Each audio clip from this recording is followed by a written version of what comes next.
OIC कहाँ है? Iran US conflict में खामोशी क्यों है? जानते हैं इसकी तारीख और हकीकत। दुनिया एक और बड़े कॉन्फ्लिक्ट के किनारे पर खड़ी है। एक तरफ है ईरान, दूसरी तरफ यूनाइटेड स्टेट्स। मिसाइल्स रेडी हैं, सैंक्शंस अपनी इंतहा पर हैं और मिडिल ईस्ट फिर से एक आग बन चुका है। स्ट्रेट ऑफ हॉर्मुज से लेकर इराक और सीरिया तक हर जगह टेंशन महसूस होती है। लेकिन इस तमाम हंगामे के दरमियान एक सवाल उठता है जो हर मुस्लिम जहन में घूम रहा है, ओआईसी कहाँ है? ऑर्गेनाइजेशन ऑफ इस्लामिक कोऑपरेशन एक ऐसी तंजीम जो 57 मुस्लिम ममालिक की नुमाइंदगी करती है। एक ऐसी तंजीम जिसका क्लेम है कि वो मुस्लिम दुनिया की कलेक्टिव आवाज़ है। लेकिन आज जब एक मेंबर मुल्क ग्लोबल सुपर पावर के सामने खड़ा है, उस वक्त ओआईसी की आवाज़ इतनी हल्की क्यों है और उसका किरदार इतना गैर नुमाया क्यों है? इस डॉक्यूमेंट्री में हम सिर्फ ये नहीं देखेंगे कि ओआईसी क्या कर रही है, बल्कि ये भी समझेंगे कि वो क्यों नहीं कर पा रही। पॉइंट 1, ओआईसी की पैदाइश, एक तारीखी पसे मंजर। ओआईसी की कहानी शुरू होती है 1969 से, जब जेरूसलम में मस्जिद अल अक्सा पर आग लगाई गई। ये वाकया सिर्फ एक रिलीजियस साइट पर हमला नहीं था, ये पूरी मुस्लिम दुनिया के लिए एक शॉक था। इस इंसिडेंट के बाद मोरक्को के शहर रबात में मुस्लिम लीडर्स का इमरजेंसी समिट हुआ। इसी समिट से जन्म हुआ ओआईसी का। उस वक्त का विजन सिंपल था, Muslim unity, collective security, political coordination और ग्लोबल लेवल पर इन्फ्लुएंस। उस टाइम कोल्ड वॉर का दौर था, दुनिया 2 ब्लॉक्स में डिवाइडेड थी, यूएसए और सोवियत यूनियन। मुस्लिम कंट्रीज चाहती थीं कि वो अपनी एक इंडिपेंडेंट आइडेंटिटी बनाएं। 1970s और 1980s में ओआईसी ने पैलेस्टाइन इशू उठाया, अफगानिस्तान वॉर पर स्टैंस लिया और कई डिप्लोमेटिक एफर्ट्स किए। लेकिन एक चीज हमेशा कॉमन रही, यूनिटी का क्लेम लेकिन practical division. Point 2, Iran US रिश्ता, दोस्ती से दुश्मनी तक। आज का कॉन्फ्लिक्ट समझने के लिए हमें हिस्ट्री देखनी होगी। 1979 से पहले ईरान यूएस का स्ट्रॉन्ग इत्तेहादी था। शाह ऑफ ईरान को अमेरिका सपोर्ट करता था। फिर आई इरानियन रेवोल्यूशन 1979। इस रेवोल्यूशन ने शाह को हटा दिया और एक इस्लामिक रिपब्लिक एस्टैब्लिश हुई। इसके बाद यूएस और ईरान के दरमियान रिलेशन टूट गया। फिर शुरू हुआ सैंक्शंस का सिलसिला, पॉलिटिकल हॉस्टिलिटी और proxy conflicts. 1980s Iran Iraq war, US ने इनडायरेक्टली इराक को सपोर्ट किया। 2000s के बाद ईरान का न्यूक्लियर प्रोग्राम ग्लोबल इशू बना, यूएस ने सैंक्शंस और बढ़ा दिए। रीसेंट ईयर्स में जनरल कासिम सुलेमानी की killing, gulf tanker attacks, cyber warfare और डायरेक्ट मिलिट्री थ्रेट्स। ये कॉन्फ्लिक्ट सिर्फ 2 कंट्रीज का नहीं, ये ग्लोबल पावर स्ट्रगल है। पॉइंट 3, ओआईसी का रिस्पॉन्स, सिर्फ बयानात।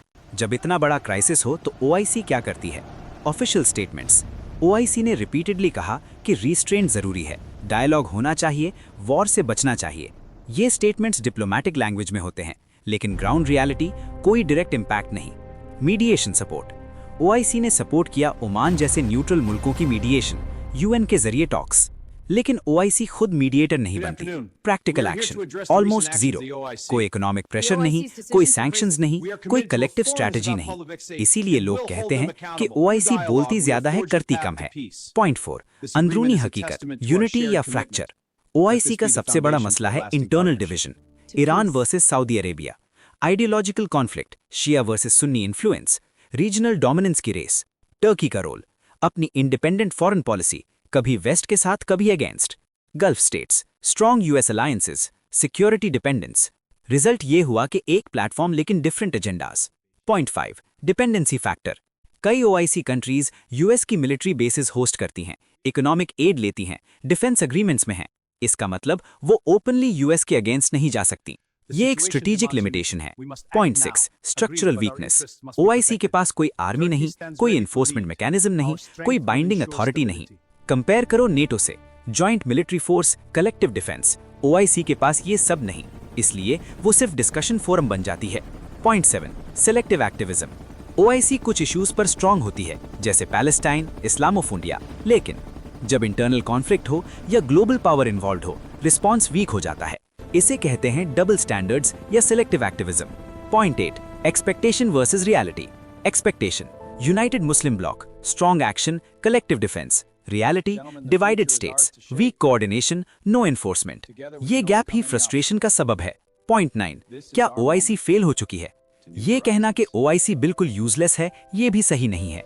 पॉजिटिव पॉइंट्स भी हैं कुछ, जैसे dialogue platform, awareness creation, diplomatic presence.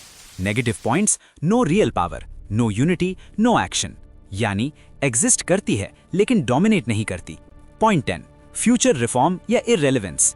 अगर ओआईसी को सर्वाइव करना है तो बाइंडिंग डिसीजंस लाने होंगे, इकोनॉमिक यूनिटी क्रिएट करनी होगी, इंटरनल कॉन्फ्लिक्ट्स रिजॉल्व करने होंगे, इंडिपेंडेंट फॉरेन पॉलिसी डेवलप करनी होगी, वरना ये सिर्फ एक सिंबॉलिक बॉडी बनकर रह जाएगी।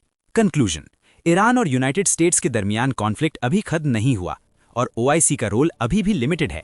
ये सिर्फ एक ऑर्गेनाइजेशन की कहानी नहीं, ये मुस्लिम वर्ल्ड की यूनिटी की कहानी है, क्योंकि पावर सिर्फ नंबर से नहीं होती, पावर यूनिटी और एक्शन से होती है। और आज 57 ममालिक होने के बावजूद आवाज एक नहीं है। एक उम्मा, 57 ममालिक, लेकिन आवाज कितनी? अगर आपने हमारी इससे पहली video Balochistan crisis explained Reko Diq, Saindak and the truth behind Pakistan's richest province नहीं देखी तो लाजमी देखिएगा।